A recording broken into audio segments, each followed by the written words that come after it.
Hello, good morning friends. Today మనము RRB నోటిఫికేషన్కి graduate పోస్టులకి ఎలా అప్లై చేసుకోవాలో చూపిద్దాం. ముందుగా మనం గూగుల్ వెబ్సైట్లోకి వెళ్ళేసి ఆర్ఆర్బి ఎన్టీపీస్ అప్లై అని కొడితే మనకి ఇక్కడ ఒక వెబ్సైట్ కనిపిస్తుంది, కెరీర్ పవర్ అని చెప్పేసి. ఇందులోకి వెళ్ళాలా.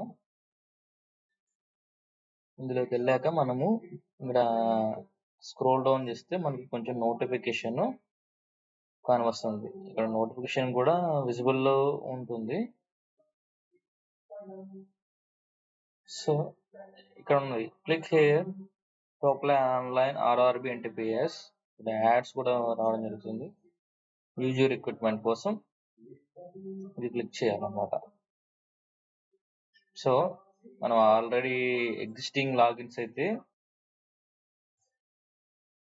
లాగిన్ అయిపోవచ్చు డైరెక్ట్ గా, లేదంటే కొత్తగా మనం ఒక అకౌంట్ ని క్రియేట్ చేసుకోవాలి. ఇక్కడ దాని ఫీల్డ్స్ ఇక్కడ మనకు చూపిస్తాయి.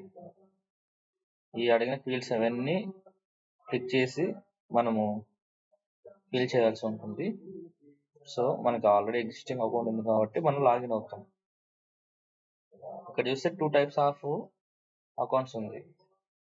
నెంబర్ 1 వచ్చేసి లాగిన్ విత్ ఆధార్, లేదంటే ఆర్ఆర్బి అకౌంట్ ఉంటుంది కాబట్టి మనం ఆ అకౌంట్తో లాగిన్ కావచ్చు అనమాట.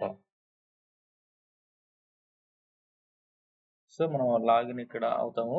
ఐఎమ్ నాట్ ఏ రోబోట్ అని చెప్పేసి ఇక్కడ క్లిక్ ఇస్తాము. Send to OTP to phone అని నొక్కుతాం. మనం ఇప్పుడు నొక్కగానే ఓటీపీ వెళ్తుందండి. అది టైం లిమిటెడ్ గా ఉంటుంది. ఇక్కడ మొబైల్ తో ఫస్ట్ లాగిన్ అవుతాము. ఇక్కడ కింద మనకి ఆన్లైన్ అప్లికేషన్ ని ఎలా ఫిల్అప్ చేయాలో, సో మనం ఫస్ట్ చూస్ చేసుకోవాలా నోటిఫికేషన్ దేనికి అప్లై చేస్తున్నామా అనేటువంటిది. 06/2025 for non technical population category graduate పోస్టులకి ఇది opening date 21/10 and closing date వచ్చేసి 27 నవంబర్ వరకు ఇచ్చారు. ఫస్ట్ లొకేషన్ సెలెక్ట్ చేసుకోవాలి ఎక్కడైతే అక్కడ. సో ఈ ఆప్షన్ ని మనం క్లిక్ ఇవ్వాలా, తర్వాత నెక్స్ట్ క్లిక్ ఇవ్వాలా. సో ఇక్కడ పర్సనల్ డీటెయిల్స్ కొన్ని అడుగుతుంది.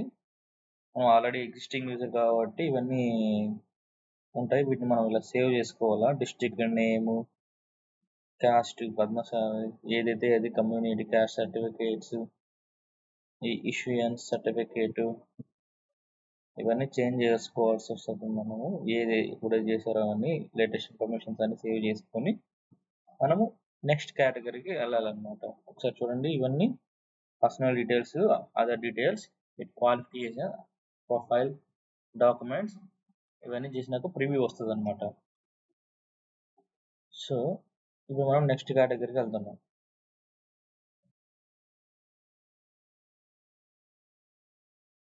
ఇక్కడ ఎక్స్ సర్వీస్ మనం అడిగితే మనం ఎస్ఎస్ తినవని పెట్టాలా. ఇది వచ్చేసి డిసేబిలిటీ వాళ్ళకి. సో మనం దానికి రిలేటెడ్గా ఉంటే అవి పెట్టుకోవాలా. ఇక్కడ వచ్చేసి ఒక ఆప్షన్ అడుగుతుంది, is your writing ability affected in terms of para 11.7.2 of the notification అని ఇక్కడ అడుగుతుంది. సో మనం అది ఏంటో చూద్దాం ఒకసారి. ద నోటిఫికేషన్ 6/2025 అందులో 11.7.2 అనేది ఏంటో ఒకసారి చూడాలి. మీరు చూసి దానికి ఆప్షన్ అని మీరు చూస్ చేసుకోవాలన్నమాట.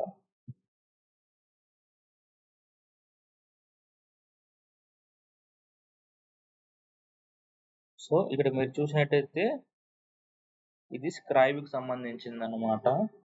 సో ఈ స్క్రైబ్ కి సంబంధించింది ఈ rule position 11.7.2 of the notification 6/2025. మనకి నోటిఫికేషన్ అనేది డేట్ కొంచెం ఎక్స్టెండ్ చేశారు. Today is the last day actually, but దీన్ని కొంచెం పొడిగించడం జరిగింది. So are you eligible to avail fee concession under EBC అంటే ఎస్ఐటిఎస్ నో ఆప్షన్ ని మీరు చూస్ చేసుకోండి. ఆర్ యూ అండ్ ఎంప్లాయీ అంటే ఇక్కడ అప్లై చేస్తున్న కేటగిరీకి ఎంప్లాయీ అడుగుతుంది, నో అని పెట్టాము. Name of the current department, ఇవన్నీ ఎగ్జిస్టింగ్ ఎంప్లాయీస్ కి. So bank details for refund of the fee గురించి అన్నమాట ఇవన్నీ. వాటిని కూడా ఫిలప్ చేయాలి మనం. In case of any returns కోసం దీన్ని ఫిలప్ చేయాల్సి వస్తుంది మనము. ఆ బ్యాంక్ డీటెయిల్స్ చేసాక మొత్తం సేవ్ చేసుకోవాలా. సేవ్ అయినాక మనం నెక్స్ట్‌కి వెళ్ళాలి. సో ఇక్కడ కొన్ని క్వాలిఫికేషన్స్ గురించి ఫిల్ చేయాల్సి వస్తుంది.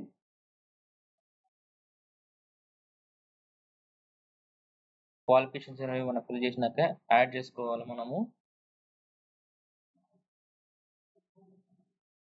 తర్వాత నెక్స్ట్ ఫీల్డ్ యాడ్ చేసుకోవాలండి. దీన్ని యాడ్ చేసుకోవాలా. సో ఇంకేమైనా క్వాలిఫికేషన్ ఉంటే అవి యాడ్ చేసుకొని మనం నెక్స్ట్‌కి వెళ్ళాలి. ఇక్కడ వచ్చేసి మనము